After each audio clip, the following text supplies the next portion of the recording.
Capítulo 1, versículos del 1 al 4. Desde la mañana en Sion también estuvimos hablando acerca de el tema que nos tiene en este mes, el tópico de este mes, y es acerca de la provisión. Digan todos, Dios es mi proveedor. ¿Otra vez? Dios es mi proveedor. ¿Lo tenemos? Búsquelo ahí, Habacuc.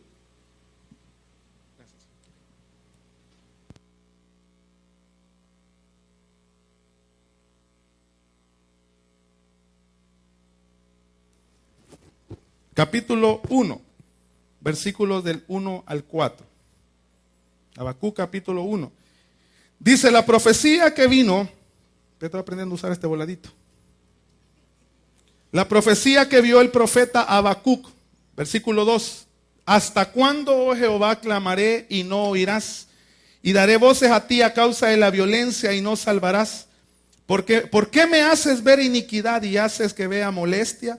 Destrucción y violencia están delante de mí, y pleito y contienda se levantan. Versículo 4. Por lo cual la ley es debilitada. ¿Cómo es la ley? Y el juicio no sale según la verdad. Por cuanto el impío asedia al justo, por eso sale torcida la justicia. ¿Se parece a algún país que usted conozca esto? ¿A qué se parece? Lamentablemente se parece a nuestro país. Los tiempos de Habacuc, hermanos, son exactamente iguales a lo que estamos viviendo hoy en día. Pero quiero decirle algo, tanto para Habacuc como para nosotros, la Biblia contiene respuestas para nuestra generación. La Biblia es un libro de respuestas, no es un libro de complicaciones teológicas. No es un libro de debates argumentativos de doctrinas de quién sabe más. La Biblia es el libro de respuesta de Dios para nuestra generación. Sin embargo, Dios no está buscando gente que sepa la Biblia, Dios está buscando protagonistas de ella. Estamos ya en tiempos en donde la iglesia evangélica, voy a hablar porque es la que conozco, la iglesia evangélica se ha hecho muy cómoda, que un superhombre hable y los demás escuchamos y nos vamos con un buen sermón a la casa. Vamos a nuestros lugares, vamos a nuestros trabajos y no tenemos ningún involucramiento en estas causas. Entonces Dios anda buscando una iglesia protagonista. ¿Qué anda buscando Dios? Una iglesia protagonista. Dígale al que tiene al lado, tú naciste con un propósito específico. Dígale, tú naciste con un propósito específico. ¿Por qué los pongo a hacer esto? Porque algunos declárelo. Tú naciste con un propósito específico. La palabra que tiene poder. Y cuando usted le desata una palabra a un hermano, usted está desatando poder. Hay gente que hoy en día está en las iglesias y no sabe para qué nació. Pero aunque no fuimos planificados, les hemos dicho muchas veces en lo natural, por algunos, pero sí Dios te planificó y Dios tiene un propósito. Ahora, algo que es importante que sepa la iglesia es que salvarlo a usted no es el fin de Dios. Más yo le voy a decir, usted no es un fin para Dios, usted es un recurso para Dios. Quiero que entienda lo que le trato de decir. Que Dios me haya salvado, que Dios me bendiga, que Dios me prospere, que Dios me pastoree, que Dios me saque de mis problemas, o en buen salvadoreño de mis chillos, no es el fin. Diga conmigo, yo soy un recurso en el plan de Dios. Entonces Dios dice, como Él le provee, la palabra jireh significa el que ve por anticipado. Esa es otra de los conceptos de jireh, es el que se anticipa las cosas, el que ve por anticipado. Dios dice, como en el tiempo de Habacuc, cayó la tierra desolada, hubiera crueldad, había violencia. Dios dice, voy a levantar una generación de hombres y mujeres cuyo propósito esté definido para traer respuesta, que ellos sean protagonistas. Yo los levanto con un propósito. Eso fue lo que Dios dijo cuando lo vio a usted. Sin embargo, nos vio en nuestros delitos y pecados, nos vio deprimidos, nos vio atados, nos vio enfermos. ¿Qué hizo Dios? Envió la operación de rescate más grande a través de Jesucristo. Nosotros le conocimos, fuimos injertados al cuerpo, que es la iglesia, pero ese no es el fin de Dios. El fin de Dios es que una vez injertados en la iglesia, seamos un ejército que transforme la maldad de nuestra nación. Ese es el propósito de la iglesia. No 4 paredes en avivamiento en donde vengamos a evadir la realidad. Nosotros no evadimos realidades, nosotros tenemos que transformarla. Hoy en día las iglesias son como encerradero de gente cobarde que no quiere enfrentar su realidad. No aquí. Amén. Hoy queremos que el Espíritu Santo entre a las iglesias y haya avivamiento en la iglesia. ¿Para qué? Hay un pasaje más adelante, por tiempo no lo hago, pero Habacuc le dice, aviva. Le dice, Aviva la obra tú en nuestro tiempo. Habacuc no estaba pensando en que en el templo saltaran todos. Habacuc cuando hablaba de avivamiento estaba hablando de transformación de la ciudad. Estaba hablando de que Judá se arrepintiera. Estaba hablando de que la violencia se acabara. Ese es el clamor de Habacuc. Entonces él dice, ¿hasta cuándo, Señor mi Dios, vas a hacer esto? Entonces diga conmigo, yo soy un recurso, no el fin. Otra vez, yo soy un recurso, no el fin. Por eso es que hoy en día la iglesia quiere ser pastoreada.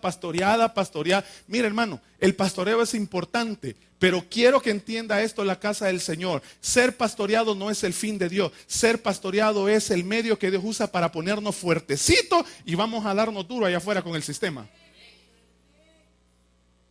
El pastoreo, el que oren, el que me bendigan, eso es lo que hace fortalecerme, me vendan mis heridas, me renuevan la mente, me dan palabras que me activan, que me revelan. Pero el propósito de Dios al ser pastoreado es, bueno, ya estás pastoreado, soldado, ve a la pelea. ¡Pum! Te hieren. Volvamos al departamento de enfermería de la iglesia. Volvemos a curarte, a seguir calentando, soldado, a seguir entrenando. Vamos a la guerra, soldado. Ese es el propósito. Por eso se llama Jehová de los...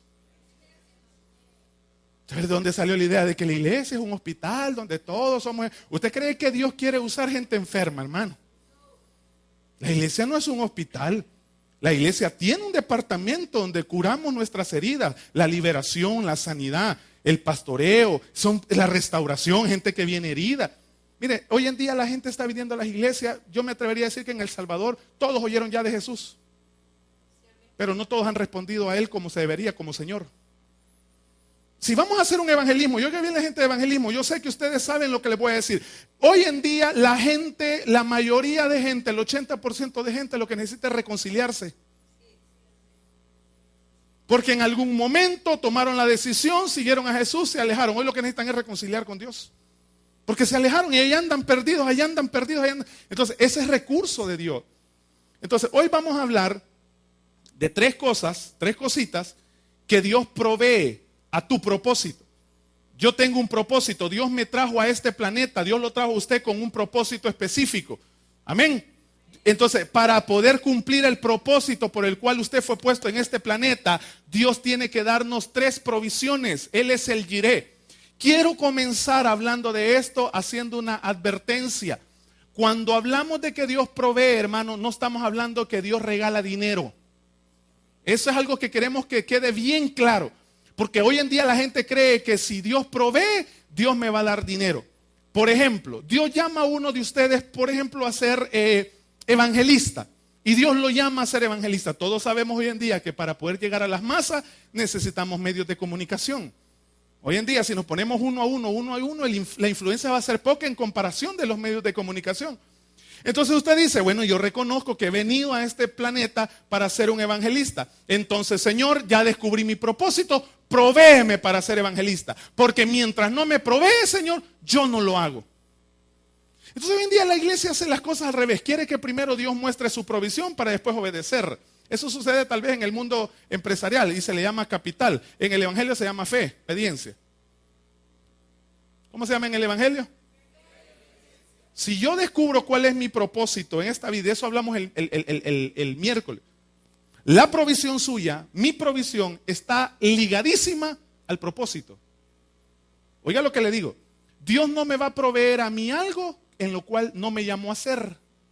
Dios me va a proveer a mí a lo que me llamó a hacer. Si a mí se me pelan los cables y yo me pongo a ser empresario, habiendo sido llamado a ser ministro del evangelio, créamelo, que de empresario me muero de hambre.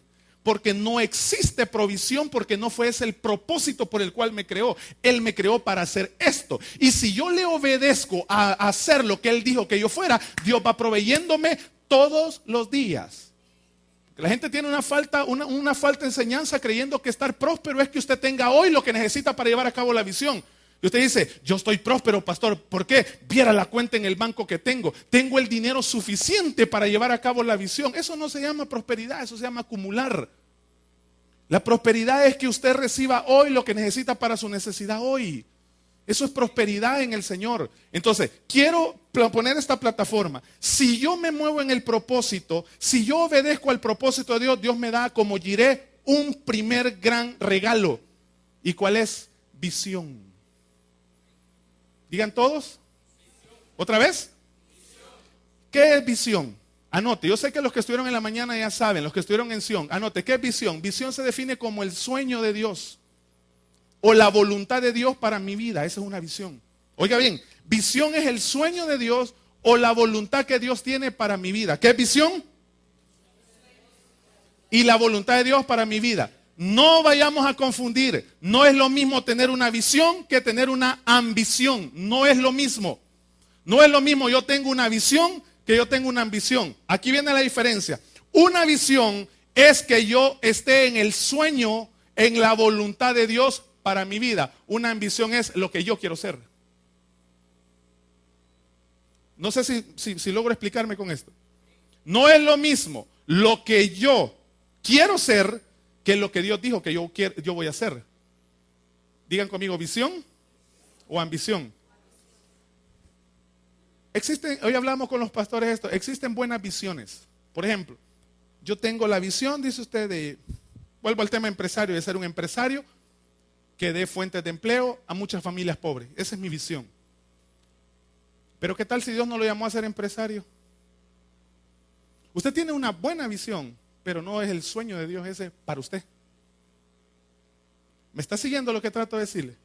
O sea, usted tiene una buena visión, pero no es el sueño de Dios para su vida. En otras palabras, usted lo que tiene es una ambición.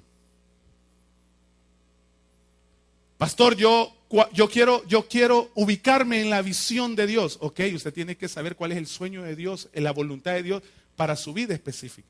Miren lo que dice Habacuc. Volvamos al libro de Habacuc. Váyase ahora al capítulo 2. Capítulo 2 de Habacuc.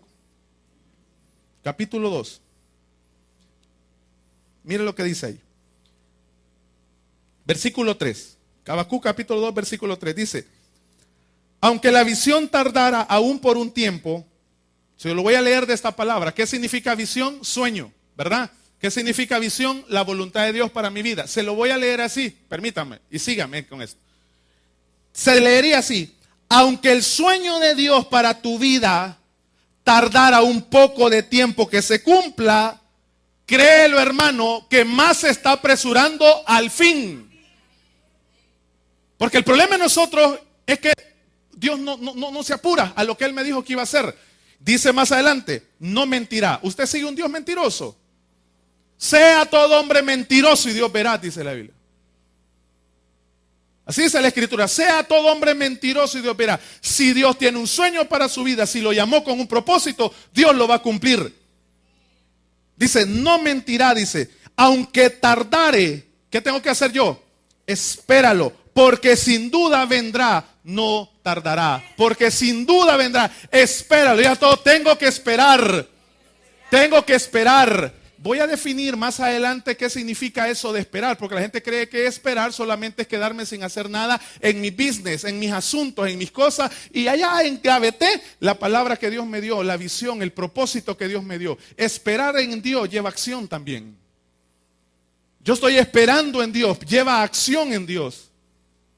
Entonces dice, aunque la visión tardare, espéralo, porque sin duda vendrá, dice, no tardará. Entonces digan conmigo, la visión va ligada a la provisión.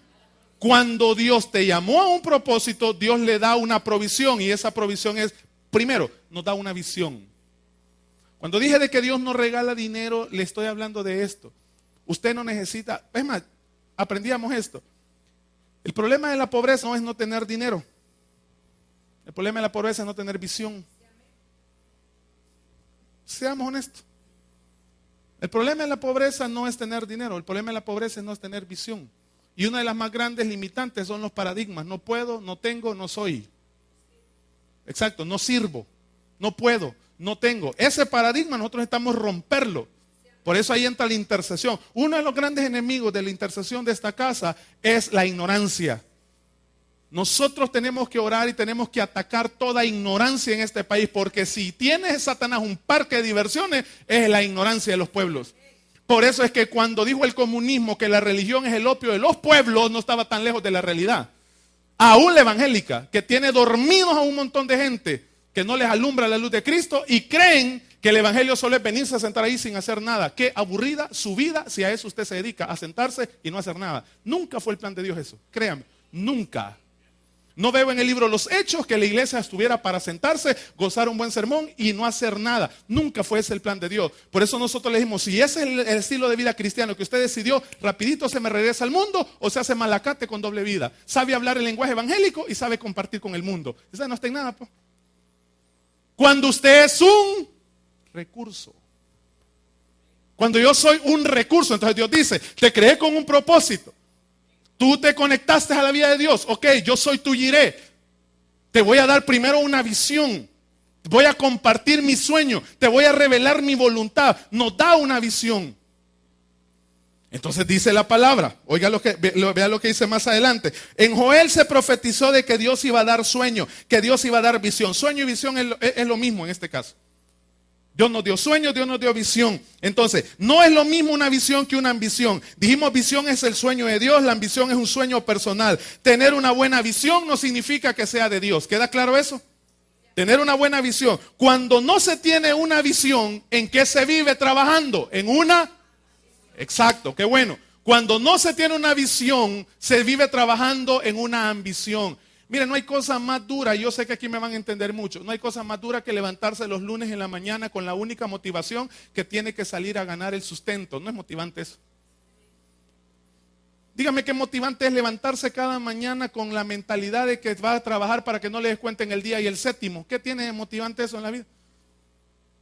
¿Por qué cree que muchas personas sueñan con la carrera y el título y la carrera y dejan hasta a Dios tirado a un lado porque mi carrera, mi título? Y el día que se están graduando, yo he escuchado un montón de testimonios que dicen, tenía el título en mi mano y tenía una profunda insatisfacción. Tenía una profunda insatisfacción. ¿Por qué? Porque hicieron del título, hicieron de la carrera una visión. La carrera, amado hermano, es tu recurso. No es la visión. Tú estudias por causa de algo. No vives para estudiar. Es por causa de algo. Mire, yo no sé cuál es la pila en muchas iglesias, en muchas congregaciones de querer y tienen la visión de construir templo y el templo y templo y templiti, y que el templo, mire hermano, el templo no es una visión. No, créanmelo, el templo no es una visión. El templo es un... ¿Qué es el templo? Entonces, ¿cuál es la visión de Dios? Ya eso vamos a ir aterrizando. ¿Cuál es entonces la visión de Dios? Entonces, existen dos tipos de visiones. Existe la visión corporativa y existe la visión personal. ¿Cuáles son los dos tipos de visiones? Corporativa y personal. Esos son los dos tipos de visiones, corporativa y personal. Ahora, todos tenemos una visión personal. Todos tenemos una visión personal. Entonces, sin embargo, yo primero debo trabajar en la visión corporativa ¿de quién? En los asuntos del Señor. Porque si Él me creó con un propósito para alabanza de su gloria, sea diputado, sea comunicador, sea pedagogo, sea médico, sea lo que usted fue llamado a hacer, todo tiene que ver por Él y para Él.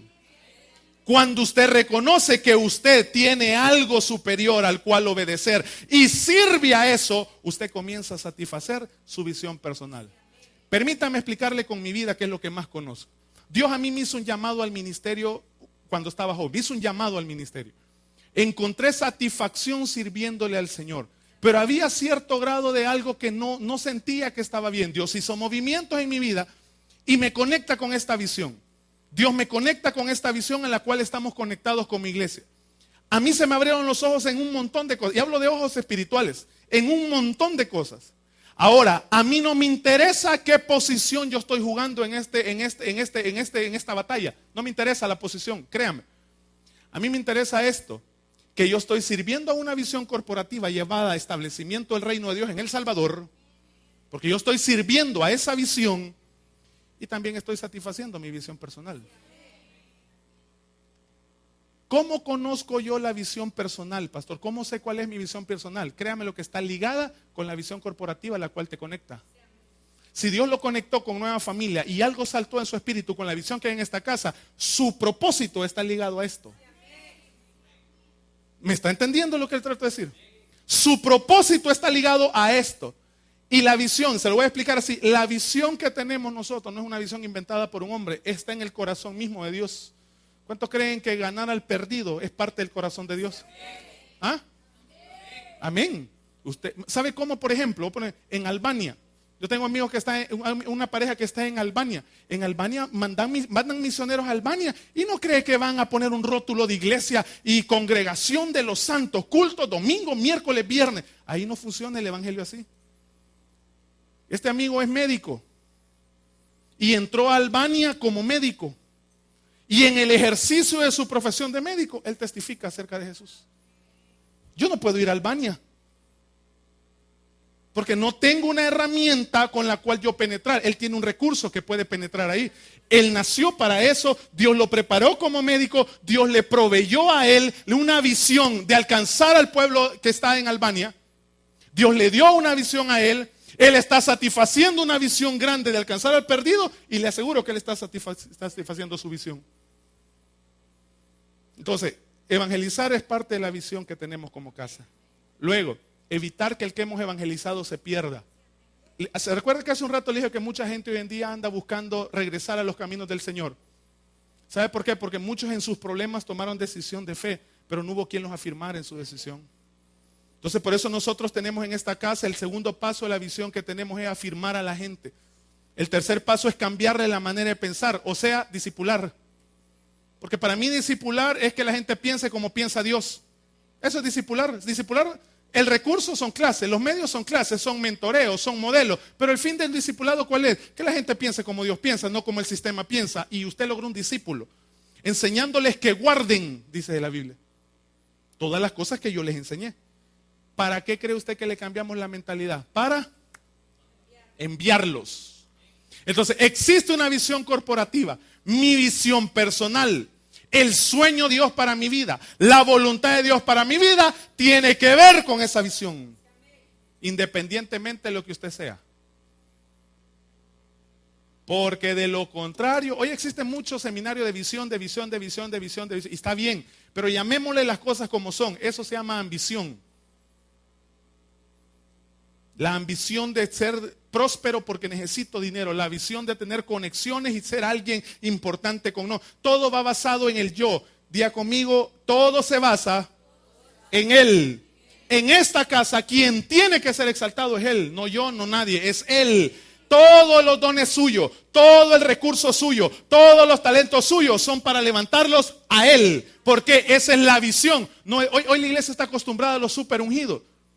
Y eso nosotros lo miramos. Hoy la iglesia quiere que se pare aquí un gran ungido. Cuando vienen la gente de Miami, cola hacen de gente para que los toquen, yo diría. Y así hacen cola para buscar a Dios. Y aunque se enoje el diablo y tire patadas atrás. Sí, aunque bote la tabla, la consola que no bote la Biblia. Sí me doy a entender con eso.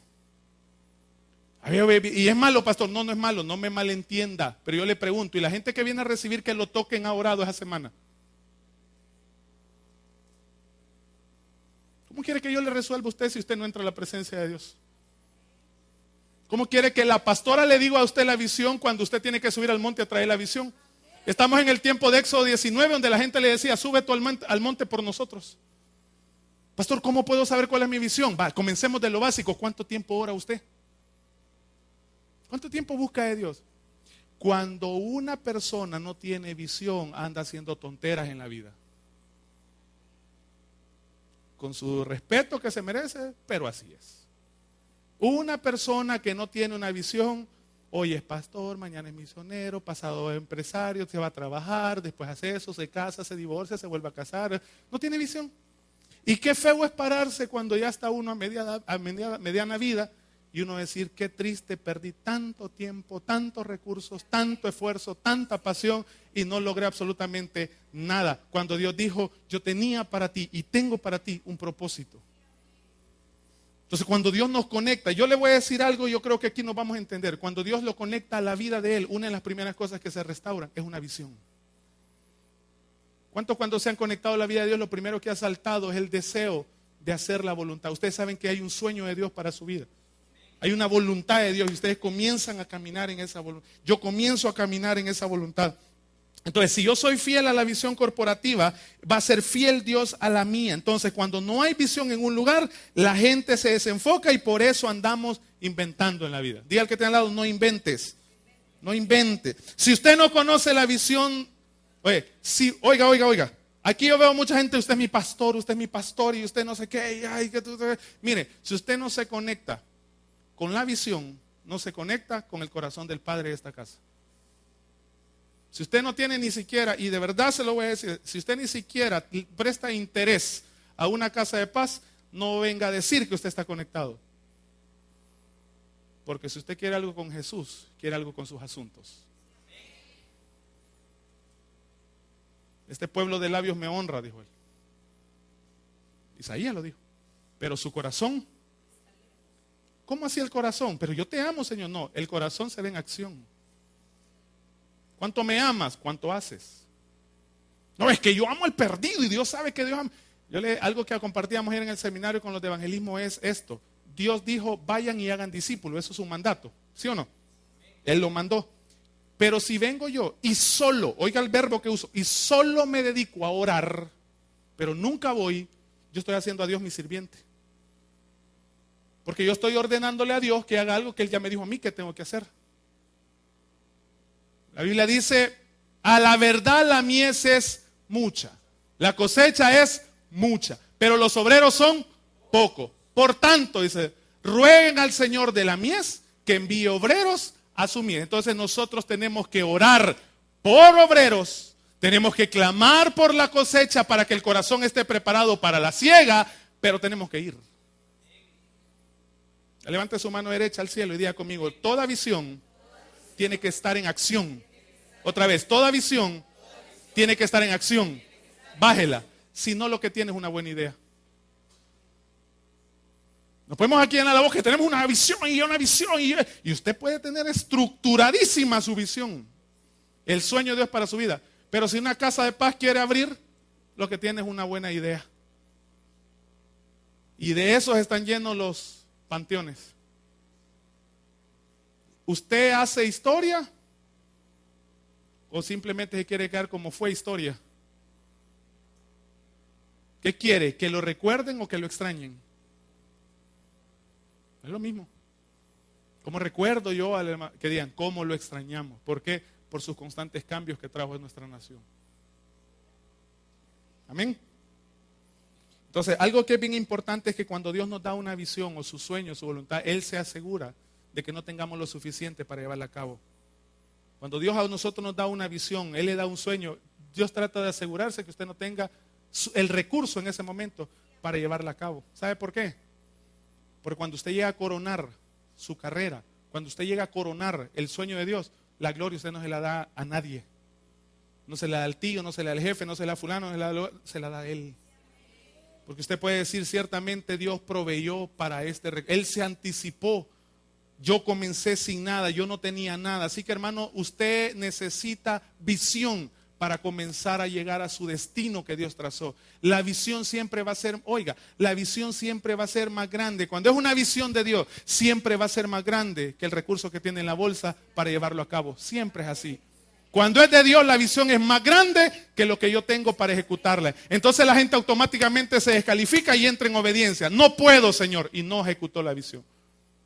Para que la visión comience a accionar, yo tengo que comenzar a obedecer día con día, y Dios va proveyendo, y Dios va proveyendo, y Dios va proveyendo. Danos cada día el pan, dice.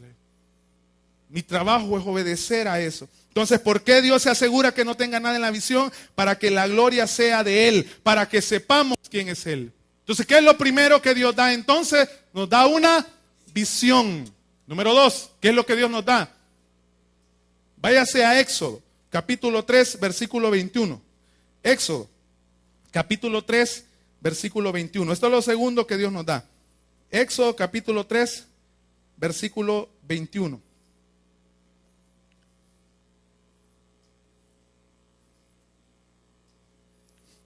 Sin visión, ¿qué pasa con el pueblo? Perece. Perece.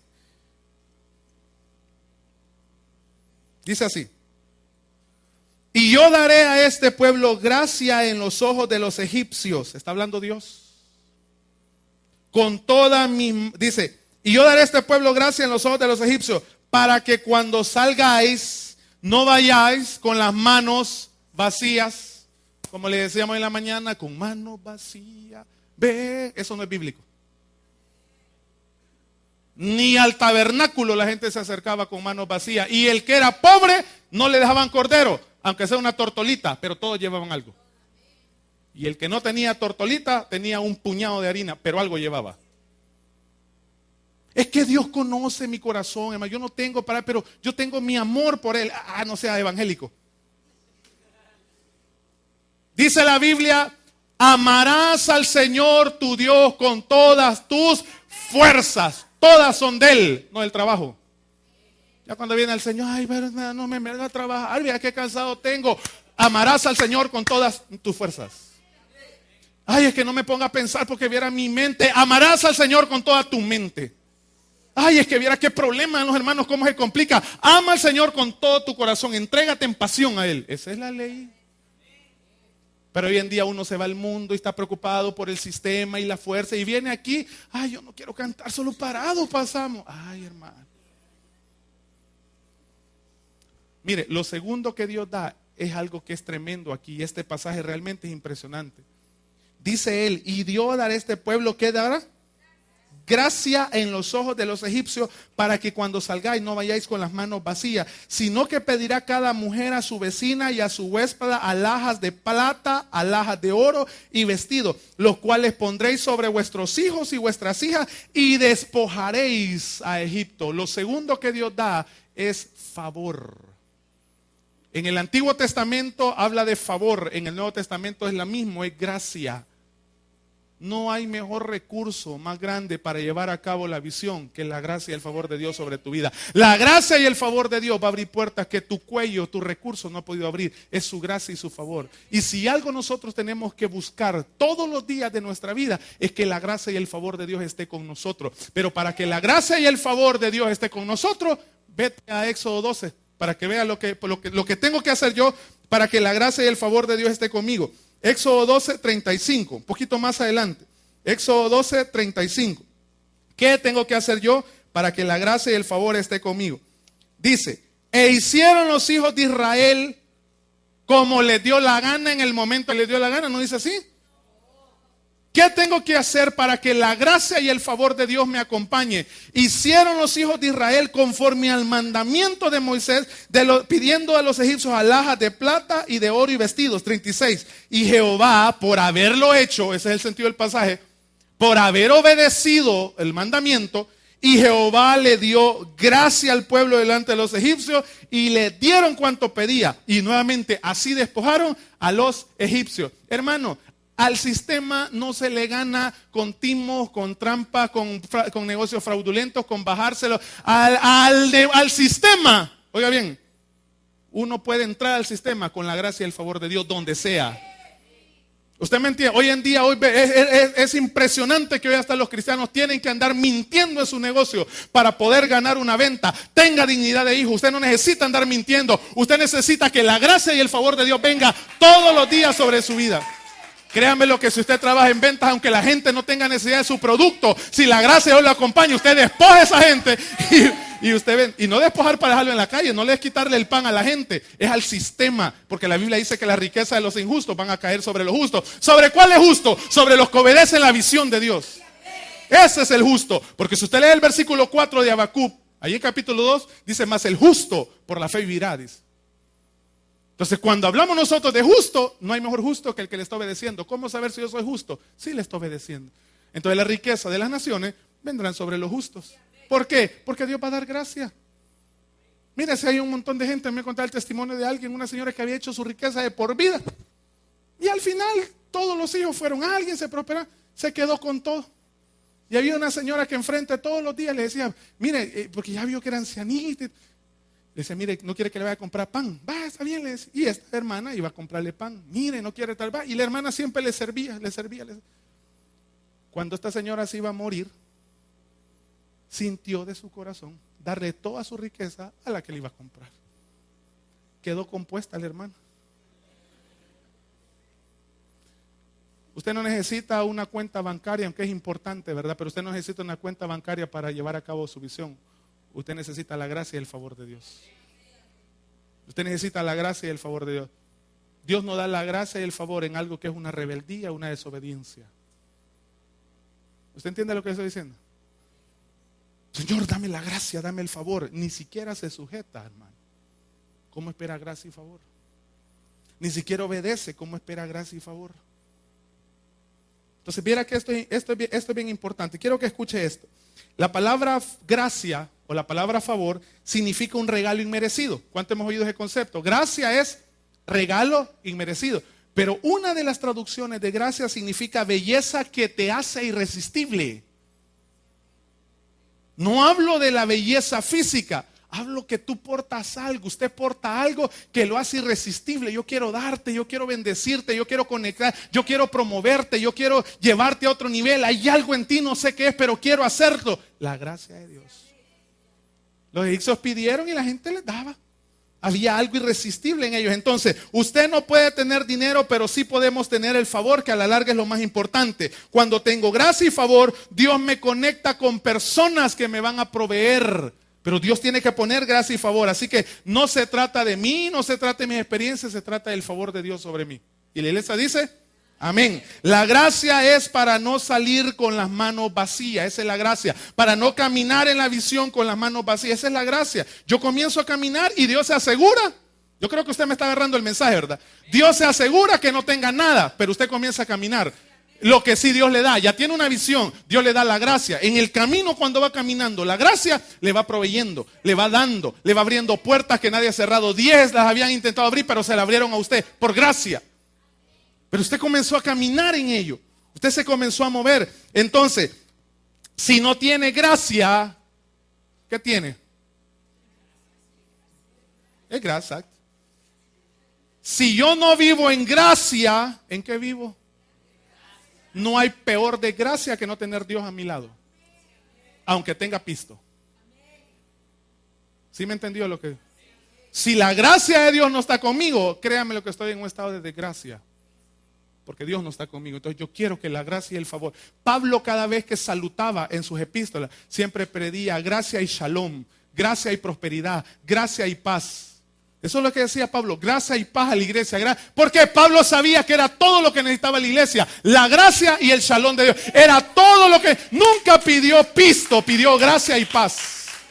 Pero nosotros oramos por cosas que no son verdaderas. Oramos por dinero cuando debemos orar por lo verdadero. Que la gracia tuya y el favor tuya me acompañen todos los días. No tengo dinero, pero sé que tu gracia me va a proveer. Tu gracia me va a abrir puertas. Tu gracia me va a llevar a otro nivel. Este es millonario. Diga conmigo, yo soy millonario. Diga, yo soy millonario. Solo preocúpese de estar en obediencia, caminando en la visión, en la voluntad, en el sueño de Dios, porque la gracia y el favor lo sigue a uno. Lo tercero que Dios provee, anote, lo tercero que Dios provee, ¿qué es? Conexiones divinas. Conexiones divinas. Es lo tercero que Dios provee, conexiones divinas. ¿Qué es esto? Personas claves que Dios conecte en su caminar. Usted va caminando y de repente, ¡pum!, una conexión divina. La conexión divina son personas claves que Dios pone en el camino, cuya gracia Dios ha puesto en usted y que cuando se conectan, algo pasa ahí para que podamos ejecutar la visión. Esas son las conexiones divinas. El ejemplo, por ejemplo, el ejemplo que mencionaba nuestra pastora, en cómo Dios nos bendijo con Sion, en cómo Dios bendijo no a la pastora Lorena, no a la visión del apóstol, no a nuestro ego, sino que nosotros nos dedicamos en hacer la visión de Dios, ganando, afirmando, discipulando, enviando. No somos expertos, pero tratamos de hacerlo con sinceridad, tratamos de hacerlo para bendecir el corazón de Dios. Entonces Dios dice, esa gente me ha creído, esa gente está corriendo, esa gente cuenta con mi gracia, y Dios puso una conexión. ¿Y qué pasa? Comienzan los recursos a venir. Pero ¿qué pasaría si la idea del pastor fuera simplemente tener un buen salario y vivir bien? Para empezar, la gente no es boba. La gente sabe cuando el pastor lo que es un vividor o no, iglesia. La gente sabe cuando lo que el pastor... ¿Por qué cree que hay tanta gente que no quiere nada con iglesia? Porque el pastor lo pide y nunca da. Pero si usted ve un siervo de Dios, un pastor que ama a Dios, ama la visión de Dios, se desvive por la visión de Dios, se muere a sí mismo por la visión de Dios, se desvive a sí mismo por la visión de Dios, ¿usted cree que usted se va a poner como un recurso? Yo te ayudo y yo sigo. Yo te ayudo y vamos juntos. Y cuando yo me conecto a la visión de ese hombre, a la visión que hay ahí, que Dios puso en ese hombre, yo estoy conectado con él. Ese es el principio. Entonces, conexiones divinas. Decía nuestra pastora hoy en la mañana, El Salvador es un gran elefante. Pero este elefante no lo vamos a comer de un solo, lo vamos a ir comiendo bocado a bocado. Bocado a bocado. Bocado a bocado. Pero vamos a ir avanzando. ¿Cuántos creen eso? Vamos a ir avanzando. Entonces, ¿qué hace Dios? Primero nos da una, ¿qué dijimos? Visión. Segundo, ¿qué da para llevar la visión? Gracia y favor. La gracia y favor lo único que hace es, oiga bien, doblegar voluntades a favor de. No hay cosa más difícil que las voluntades. Y cuando hablamos de gracia es que las voluntades son dobladas a su servicio. Quiero que vea un ejemplo rapidito. Váyase rápidamente a Nehemías. Váyase rápidamente a Nehemías. Quiero que se vaya a Nehemías. Vamos al capítulo 1 primero. Nehemías capítulo 1. ¿Cuántos conocen la historia de Nehemías? Nehemías capítulo 1.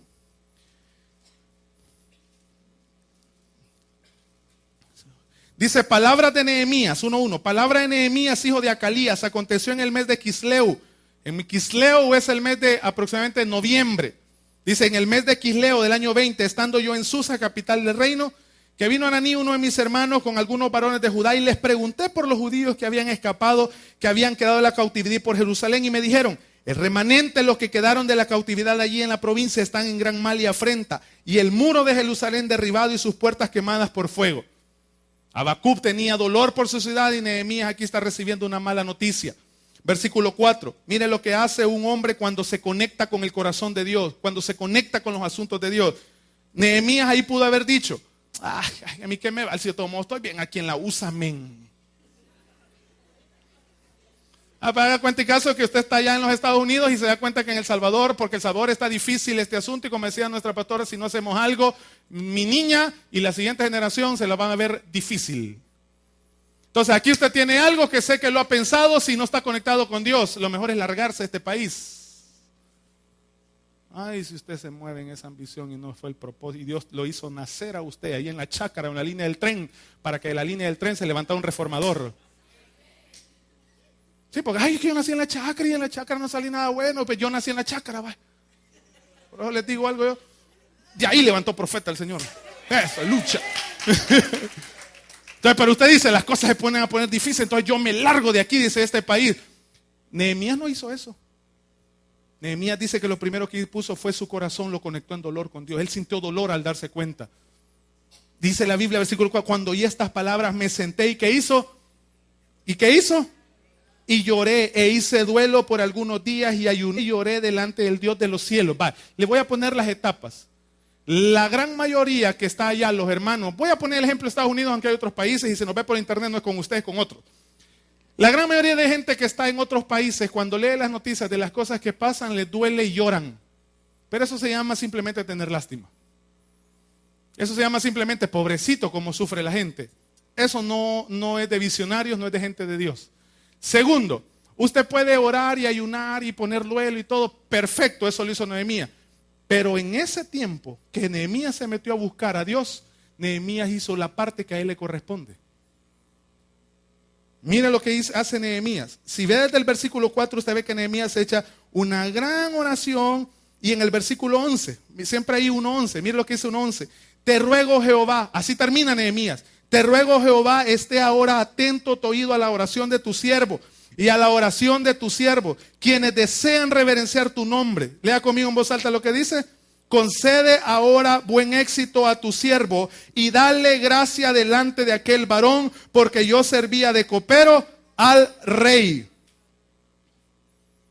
Nehemías se pone a ayunar, Nehemías se pone a orar, pero Nehemías hace algo bien importante. Él pide una cita divina con el rey. ¿Sabe qué hace Nehemías en ese lapso de tiempo de orar y ayunar? Lo que debemos hacer nosotros, planificar. Diga conmigo, planificar. Yo le pregunto a usted, ¿cuántos quieren la provisión de Dios para salir de las deudas? Ok, ¿ya planificó cómo?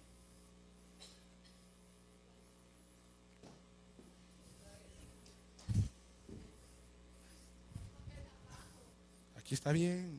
Es que para que los hermanos, Señor, vean que necesito también la tapadera. Mire lo que dice, versículo 1. Capítulo 2, versículo 1. Capítulo 2, 1. Sucedió en el mes de Nisán. Nisán es abril. Quisleu era noviembre. Estos datos se los doy para que entienda un poco. Quisleu, noviembre, Nisan, abril. ¿Cuántos meses hay de noviembre a abril? 5 meses que Nehemías pasó orando y planificando. Y Nehemías le dijo allá al Señor, concede que haya yo gracia, favor, porque él trabajaba de copero. ¿Qué es un copero? El trabajo del copero era, en ese entonces era bien común que envenenaran a los reyes con la comida o con la bebida. Entonces el trabajo del copero era tan de confianza el copero de los reyes, que el copero probaba la comida, tomaba el vino, y si eso iba envenenado, se moría el copero, no el rey. Ahí vea si usted quiere un trabajo de eso. Entonces, ¿qué es lo que pasaba? Nehemías estaba trabajando, su dolor era grande. La visión pesa, hermano. Cuando usted no está llevando a cabo la visión de Dios, usted se siente hostigue, ¿verdad? Se siente mal, duele verlas cada vez que uno oye noticias. Y yo creo que la gente que aquí ora, los que trabajamos en la obra, Señor, nos duele cuando estamos orando y vemos que las cosas, duele eso. Pero Dios pone los de repente. Pero Dios abre un portal de repente y dice, este es el momento por el cual tú habías estado orando. Y póngale que ese momento nos agarre desprevenidos sin hallar qué hacer. Si Dios a usted le permitiera ir 5 minutos con el presidente de los Estados Unidos y una audiencia solo usted y él, y que él hablara español, diga, ¿qué le diría a usted en 5 minutos? Yo le contaba a la pastora que Billy Graham, uno de los grandes evangelistas del siglo pasado, él dice en su biografía, el primer chasco que yo tuve, lo tuve en la Casa Blanca. Él era muy joven cuando él oró y pidió que se le diera audiencia en la Casa Blanca para hablar con el presidente de aquel entonces. Y cuando le dan la oportunidad, él ni se creía que le dan la oportunidad a este evangelista de llegar a hablar con el presidente. Y dice él que cuando llegó ahí, el presidente le dijo, tienes 5 minutos, ¿qué cosa quieres? Y dice que Billy Graham comenzó a quererlo evangelizar, así a los secos. Dijo, no tengo tiempo para eso, quiero que por favor hablamos otro día. Entonces él dijo así, Jesucristo es lo más importante, hice algo que cualquiera hubiera hecho. Pero hice algo que yo siempre sabía hacer y era muy probable, dice, que Dios me dio esa oportunidad para comenzar a hablar de otra cosa y llevar al presidente al final a Cristo, no entrar con Cristo de un solo. Y hay una foto donde él está así como afuera de la Casa Blanca pidiéndole perdón a Dios. ¿Qué pasaría si Dios a nosotros nos da la oportunidad y se nos aparece, va? Y nos diga lo que usted va a leer aquí? Versículo 2. Versículo 1 dice, en el mes de Nisan, en el año 20 del rey Artajerjes, que estando ya el vino delante de él, tomé el vino y yo lo serví al rey. Y como yo no había estado antes triste en su presencia, me dijo el rey, ¿por qué está triste tu rostro? Pues no estás enfermo. No es esto sino quebranto de corazón. Entonces temí en gran manera. Versículo 3. Y dije al rey, para siempre vive el rey. ¿Cómo no estará triste mi rostro cuando la ciudad de la casa de los sepulcros de mi padre está desierta y sus puertas consumidas por fuego? Me dijo el rey, ¿qué cosa pides? Esta es una pregunta tremenda, hermano. Póngale que el Señor dijera esta noche, ¿qué cosa pides? Y usted le salga, que me bendigas, Padre eterno, aleluya, gloria a Dios santo. Y usted le agrega todas esas palabras que adornan la... Levante la mano los que creen que tener vida es bendición en estos dorados tiempos. Levante la mano que tener salud es vida en estos dorados tiempos donde todo en la medicina es cara. Que haber comido es una bendición. Que ser salvo es una bendición. Entonces Dios dice, ok, estás bendecido, nos vemos. Porque usted está bendecido. Entonces usted no puede venir y decir qué cosa pide. Que me bendiga, Señor. A veces uno le pregunta, hermano, ¿por qué quiere que oremos? Bendición, hermano, como que no tienen otra cosa que pedir. Y a mí cuando me dicen por una petición especial, ni siquiera saben qué petición es. Solo es para que uno, ay oren por mí. ¿Qué cosa pides? Dice Dios. Mire lo que dice el rey. ¿Qué cosa pides? Entonces oré al Dios de los cielos. Créanmelo que ahí, y muchos comentaristas dicen esto, ahí Nehemías no oró, Señor. ¿Y qué hago, Padre? ¿Qué cosa pide? Me están diciendo, ¿y qué es lo que hago? ¿Sabe lo que dijo Nehemías? Gracias, Señor. Esto era lo que estaba orando. Porque ya vemos que desde noviembre hasta abril Nehemías oró y ayunó y planificó. Y a partir, por tiempo no lo hago, pero a partir del versículo 6 en adelante, hay preguntas especiales. Cuando le dice, mira el 5, bueno, vamos a leer el 5. Y le dije al rey, si le place al rey y tu siervo hallado, ¿qué? Envíame a Judá. Versículo 6, entonces el rey me dijo, y la señora de él a la par, vea que parece ser que por los paréntesis tenía poder en las decisiones. Le pregunta, ¿cuánto durará tu viaje y cuánto volverás? lo que Dios ponga en mi corazón. No, le dice ahí, y agradó al rey enviarme. ¿De qué dice después? Después que yo le señalé el tiempo. Diga conmigo, Nehemías tenía un plan. Él tenía un plan, lo había escrito. Usted ayuna, ora. Señor, dame este es el plan. Yo voy a ser evangelista, yo voy a ser empresario, pero voy a escribir. Más vale un mal lapicero y un mal papel que una mente brillante, dice el dicho. Porque a mí me dice, es que yo lo tengo aquí, pastor, escríbalo. Sí, escríbalo. Y usted comienza, planificar. Yo no soy administrador de empresa, pero planificar lleva objetivo, lleva estrategia, ¿verdad? Lleva responsable, lleva calendario, lleva recursos, lleva supervisión, lleva evaluación. Y usted escribe un calendario. ¿Y por qué planificar, pastor? Porque cuando tú empiezas a hacer el plan, tu fe se activa. Porque cuando usted comienza a ver eso, Dios mío, y las estrategias, y de dónde voy a sacar el dinero, y los recursos, y esta gente no obedece, usted dice, solo la fe puede llevar a cabo esto. De repente Dios le aparece y dice, ¿qué cosa pide? Gracias, Señor, porque esto no lo podía hacer yo en mi fuerza. Aquí está el plan, Señor. Gracias por salir a mi encuentro. Pero ya tiene un ¿qué? Va, entonces, ¿cuál es su plan para salir de deudas? ¿Quiere pagar su casa en 5 años? Va, planifíquelo pues. Nunca la bendición llega por casualidad. Y si usted llega a bendición por casualidad, peligroso y no sea de Dios. Dios no bendice casualidades. Dios bendice gente que se esfuerza, que se sacrifica, que se compromete. Esa es la gente que Dios bendice. Cuando usted planifica y usted logra aquello por lo cual planificó, usted siente satisfacción. Entonces dice acá, ¿cuánto durará tu viaje? Versículo 7. Además dije al rey, si le place al rey que se me den cartas para los gobernadores al otro lado del río, para que me franqueen el paso. Versículo 8. Y carta para Asaf, guarda del bosque. Él estaba pidiendo credenciales, cartas. Mire cómo es Dios de lindo. Nehemías ni siquiera era albañil. Nehemías no era ni siquiera arquitecto. Era sirviente. No tenía pisto. Y si usted lee Nehemías, en 52 días levantó los muros de Jerusalén. Y toda la ciudad apoyó el proyecto de un hombre que ni albañil era. Pero fue un hombre que le creyó a Dios. Un hombre que escribió lo que Dios puso en ese tiempo de la presencia de Dios. Lo escribió. Y cuando Dios desató la conexión divina, en ese momento la gracia de Dios vino sobre él y él presentó su plan, el cual había ayunado por fe que lo iba a llevar a cabo, y aceleró Dios los tiempos al punto que en 52 días se hizo lo que no se pudo haber hecho en muchos años. En 52 días. No es cuestión de años, no es cuestión de dinero, es cuestión de que Dios te provea. Es cuestión de que la gracia, es cuestión de que yo esté haciendo lo que Dios me mandó a hacer a mí. Entonces diga conmigo, debo planificar. ¿Otra vez? La comodidad, la apatía, la indiferencia son los enemigos de la visión. Se acomoda tanto para planificar. Es apático a las cosas de Dios. Es indiferente a los momentos de Dios. Tiene que planificar. Y una vez planificada, decía la pastora, ya les di las 3 cosas. Cuando visión, gracia y conexión. La parte de Dios es esa. Mi parte es planificar. Ahora, si yo hago todo eso, yo tengo que hacer algo, expectar. ¿Qué tengo que hacer yo? ¿Qué es expectar? Yo sé que va a venir, yo sé que viene una conexión, yo sé que va a haber un... Yo por eso a veces una vez hablando con el pastor Osoy le digo, mire, yo expecto que aquí algo va a pasar. Entonces hablamos con el pastor Osoy y yo quiero estar ahí cuando eso pase.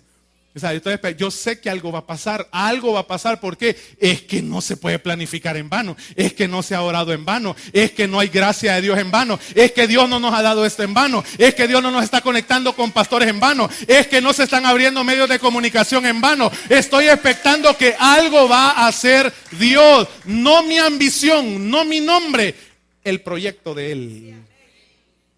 Amén.